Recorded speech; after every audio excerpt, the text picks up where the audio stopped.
Yes, जय Shri Krishna. Class 10th, आप कैसे हैं? उम्मीद है आप घर पे होंगे और सही होंगे और अपने लॉकडाउन के रूल्स को फॉलो कर रहे होंगे। और स्टूडेंट्स, अपनी पढ़ाई पे आपको इजीली कंसंट्रेट करना है, वो बहुत ज़रूरी है क्योंकि उसके बगैर आपका काम चलने वाला नहीं है।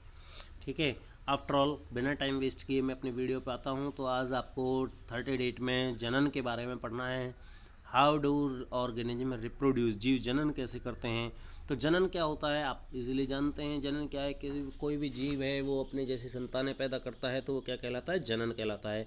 ठीक है। जनन के जो प्रकार हैं वो अलग अलग होते हैं। दो तरह का जनन होता है। एक अलैंगिक जनन होता है। अलैंगिक जनन में नर और मादा की आवश्यकता नहीं होती है और जो है एक ही जीव जनन के लिए पर्याप्त होता है। अब अलैंगिक जनन के अलग अलग पार्ट्स हैं। द्विविखंडन एक पार्ट है। एक पार्ट का नाम है द्विविखंडन। द्वि माने दो, विखंडन माने टूटना।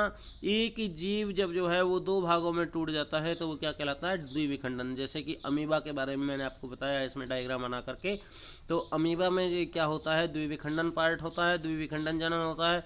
तो पहले जो केंद्रक है वो थोड़ा सा इंक्रीज होना स्टार्ट होता है, फिर केंद्रक जो है टू पार्ट में टूट जाता है और जो होल सेल है, जो सेल मेम्ब्रेन है, कोशिका झिल्ली है, वो दो पार्टों में टूट जाती है और दो अलग अलग जीवों का निर्माण हो जाता है।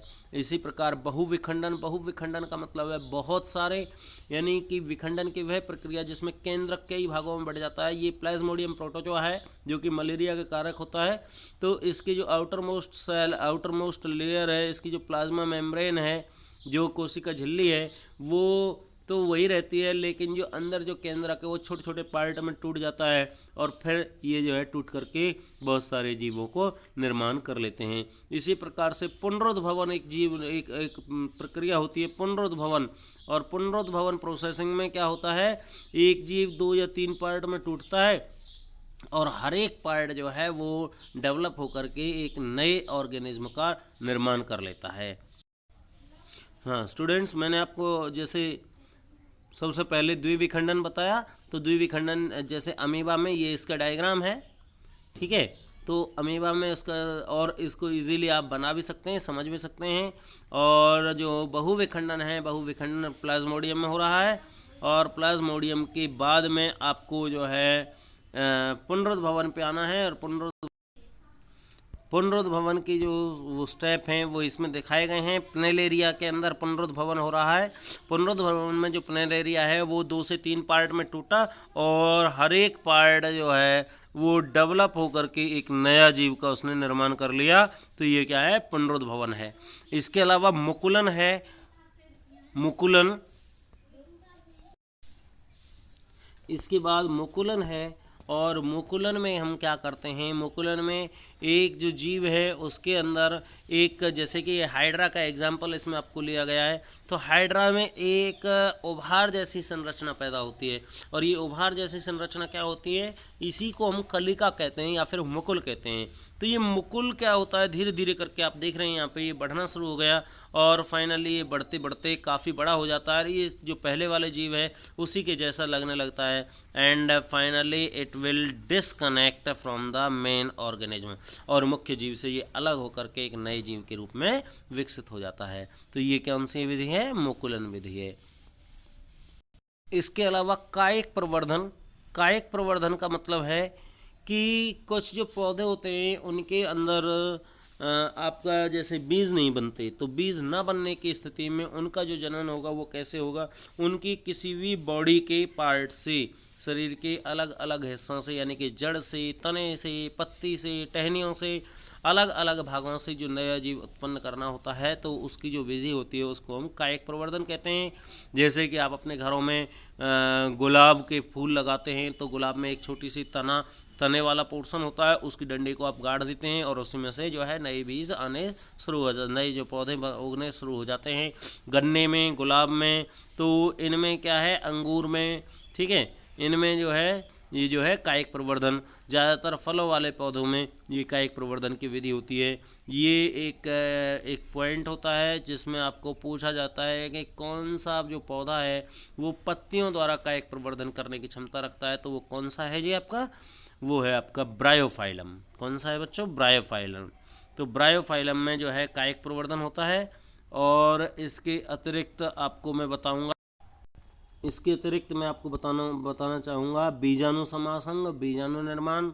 बीजाणु निर्माण जो है राइजोपस या जो फफूंदी वगैरह होती हैं उनमें होता है। इसमें क्या है, कुछ धागे जैसी संरचनाएं होती हैं और इन धागे जैसी संरचनाओं के ऊपर ये गोल गोल जो है बीजाणु धानियाँ बन जाती हैं और ये बीजाणु धानियाँ काफ़ी कठोर होती हैं। ये एडवर्स यानी कि विपरीत परिस्थितियों में सूक्ष्म जो पौधा है उसको, बीजों को सुरक्षित रखती हैं। जब भी सूटेबल कंडीशंस आती हैं तो सूटेबल कंडीशंस यानी सम परिस्थितियाँ, अनुकूल परिस्थितियाँ जब भी आती हैं तो वो क्या है, वो फट जाती है और बिखर करके चारों ओर फैल जाता है। इसके अलावा एक जो पॉइंट है वो है ऊतक संवर्धन। ऊतक संवर्धन एक आधुनिक विधि है। इसमें क्या है, ये सबसे मॉडर्न विधि है और ये इसमें से पौधे के शीर्ष भाग से ऊतकों को निकाला जाता है। कोशिकाएं जो होती हैं वो ऊतकों का निर्माण करती हैं, तो ऊतकों को निकाला जाता है और उन ऊतकों को क्या करते हैं, हम कृत्रिम पोषण में रखते हैं और कृत्रिम पोषण में रखने के बाद उसको हम क्या कहते हैं, कृत्रिम माध्यम में वो धीरे धीरे करके बड़े होते हैं और जिसे हम क्या कहते हैं, कैलस कहते हैं। क्या कहते हैं, कैलस कहते हैं। और फिर कैलस और वृद्धि करके उसको जो है दूसरे माध्यम में हमें स्थानांतरित करते हैं और फिर जब वो थोड़े से और बड़े हो जाते हैं तो उन्हें मिट्टी में दबा देते हैं और मिट्टी में दबा करके एक जो है पौधों की जो पौध है वो तैयार हो जाती है। इससे जो है फूलों वाले पौधे, फलों वाले पौधे ये तैयार होते हैं। इसका जो लाभ है वो ये है कि एक ही पौधे से हजारों बल्कि लाखों की संख्या में नए पौधे तैयार हो सकते हैं और जो पौधे हैं वो रोगी नहीं होते और जल्दी बड़े होने वाले होते हैं और उनकी जो क्वालिटीज़ है वो काफ़ी अच्छी होती है। जो उस पर फल और फूल लगते हैं वो काफ़ी अच्छी क्वालिटी के होते हैं। इसके बाद मैं लैंगिक जनन के बारे में बताना चाहूँगा। लैंगिक जनन क्या होता है, लैंगिक जनन में नर और मादा दोनों की आवश्यकता होती है। अब नर और मादा जब दोनों की आवश्यकता होती है तो लैंगिक जनन जो है वो होता है और इसमें हमें जो है गतिशील नर युग्मक को शुक्राणु कहते हैं, नर युग्मक कहते हैं और जो मादा जनन की कोशिका जो भोजन का भंडारण करती है वो मादा युग्मक कहलाती है। अब एक पौधे में लैंगिक जनन हम आपको बताएंगे। पौधे में कुछ जो पौधे होते हैं वो एक लिंगी पुष्प होते हैं। एक लिंगी पुष्प का मतलब जिसमें या तो नर वाले जननांग हैं या फिर मादा वाले हैं। एग्जाम्पल बहुत बार पूछे जाते हैं तो इसके पपीता और तरबूज जो है एक लिंगी पुष्प हैं और जो उभयलिंगी पुष्प होते हैं जिसमें नर और मादा दोनों के पोर्शन होते हैं वो उभयलिंगी पुष्प कहलाते हैं, जैसे कि गुड़हल और सरसों।